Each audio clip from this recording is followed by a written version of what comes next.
কেরিয়ারে বড় সিদ্ধান্ত নিলেন অভিনেত্রী দিতিপ্রিয়া রায়। অভিনয় নয়, এবার অন্য পথে যেতে চান এই অভিনেত্রী। কি কথাটা শুনে একটু অবাক হচ্ছেন নাকি? তাহলে চলুন আসল ঘটনাটা কি এই ভিডিওর মাধ্যমে একবার বিস্তারিতভাবে জেনে নিই। সিরিয়ালের পর্দায় রানী রাসমণি চরিত্রে খ্যাতি পেয়েছিলেন দিতিপ্রিয়া। এই চরিত্রটি তার কেরিয়ারে এনেছিল ভিন্ন এক মোড়, যার পর থেকে এসেছে তার জীবনে একের পর এক সুযোগ। এবার সরস্বতী পুজোর আগে নিজের জীবনের ভিন্ন পরিকল্পনার কথাগুলো জানিয়ে দিলেন সবাইকে। সদ্য এক সংবাদ মাধ্যমকে দেওয়া সাক্ষাৎকারে দিতিপ্রিয়া বলেন, সমাজবিজ্ঞান নিয়ে পড়াশোনা করছে সে।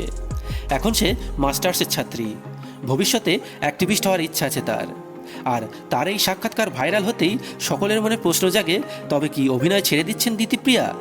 না, একবারেই তা নয়। তবে তিনি অভিনয় ও লেখাপড়াকে একই সাথে এগিয়ে নিয়ে যেতে চান। কিন্তু এই কথা শুনে অনেকে আবার বলছেন, দু নৌকায় পা দিয়ে চলা কি খুবই সম্ভব কাজ?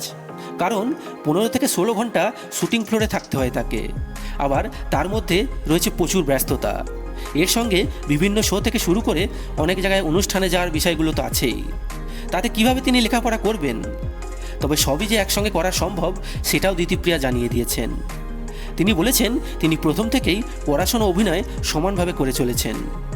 তিনি পাঠভবনের ছাত্রী, তারপর আশুতোষ কলেজ থেকে স্নাতক পাস করেছেন। সমাজবিজ্ঞান নিয়ে স্নাতক হয়েছেন দিতিপ্রিয়া, এখন করছেন মাস্টার্স। এর সঙ্গে ছোট বয়স থেকেই অভিনয় করে আসছেন তিনি। বিভিন্ন ধরনের চরিত্রে অভিনয় করেছেন দিতিপ্রিয়া। তেমনি সিরিয়াল, সিনেমা থেকে শুরু করে ওটিটি সর্বত্র নিজের প্রতিভা দেখিয়েছেন তিনি। সব নাম করা তারকার সঙ্গে অভিনয় করে ফেলেছেন তিনি।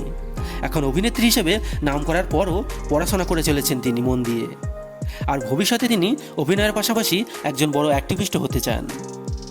যাই হোক বন্ধুরা, আপনারা কারা এই অভিনেত্রী দিতিপ্রিয়া রায়ের ফ্যান অবশ্যই কমেন্ট বক্সে কমেন্ট করে জানাবেন। এবং এরকম দরকারি এন্টারটেনমেন্ট নিউজ সবার আগে পাওয়ার জন্য আমাদের চ্যানেলটা সাবস্ক্রাইব করে আমাদের সঙ্গে যুক্ত থাকবেন। ধন্যবাদ।